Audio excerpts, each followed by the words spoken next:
James Edmonds from Praemium, welcome to the Alternative Symposium. Thanks very much for having me. Can you expand on some of the benefits a platform provides for advisors seeking to invest into alternatives? Look, the biggest advantages that platforms provide to advisors is accessibility. One of the biggest challenges that advisors have and face is the fact that it's really difficult for them to actually get access to funds in the alternative investment space.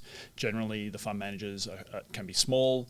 They don't do a lot of work outside of their larger institutional clients. And so what platforms provide for advisors is the ability to invest into funds that they may not be able to do directly.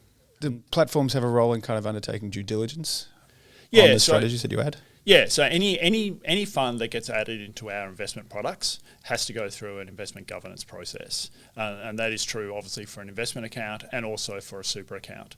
So we are already applying a level of rigour that ensures that the fund at least is meeting some broad hurdles and guides before we even add it to the platform. What are the two biggest challenges advisors face when allocating to alternatives? The biggest challenge is education, both for themselves and also for their investors. Alternative investments can be a scary concept, particularly when you start talking about non-correlated returns and the fact that they don't act or behave like traditional investments. And so the understanding of investors in particular can be really lacking. And even advisors, what advisors need to be able to do is have a level of comfort that they can talk confidently and with a sense of authority with investors when they're putting their clients into those funds. And what are the most important things advisors should be looking for, either when allocating to alternatives or considering the platforms that they're working with? Yeah, look, obviously the ease of use. One of the biggest things that we try to focus on is removing all the friction points that advisors might have when trying to invest into a fund, whether that's being access to information that allows them to make those choices, whether it be making the actual initial investment or any subsequent follow-on from that, such as commitment calls or return of capitals and things like that. The thing that we also The thing that we also do is provide comprehensive reporting. So again, one of the biggest challenges for alternative investments is that pulling all that information together at the end of the year for tax time, it can be really hard for an advisor. It can be really challenging, particularly if they've got multiple investments. What platforms do is we take that pain away from them by consolidating everything into a single report and making it as easy as possible for them to report and to tell their clients exactly how they're performing. You've been in the industry for a while. What are some of the trends you're seeing in the alternative asset space, whether in allocations or in subsectors? Yeah, by far and away, the biggest trend, a theme that we've had for the last 10 years has actually been allocation to private debt and private credit. And that's really been a reflection of the fact that we've been in a low yield environment for the past 10 years.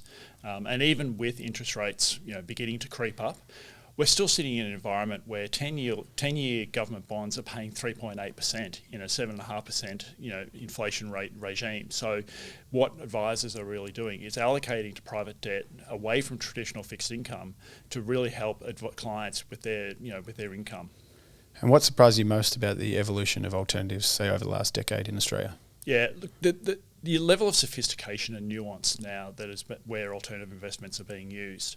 I think prior to the financial crisis in particular, advisors were really return focused and tended to, when they allocated to alternative investments, tended to use traditional hedge funds such as long short equity funds, really with the view of increasing the return that they got with the hope of actually not increasing the amount of risk that they were taking.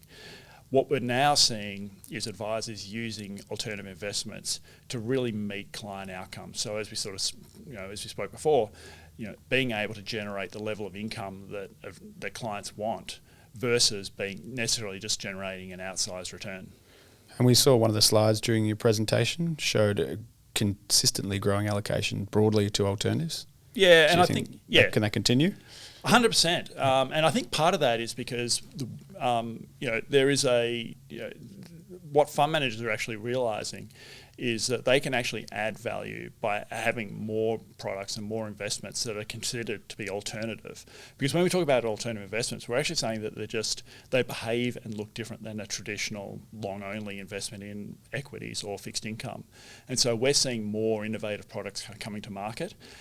Whether that sort of ends up in a reclassification of what an alternative investment is remains to be seen. But it's a very broad category which allows for its use in solving for a variety of client outcomes. James Edmonds, thank you. Thanks very much.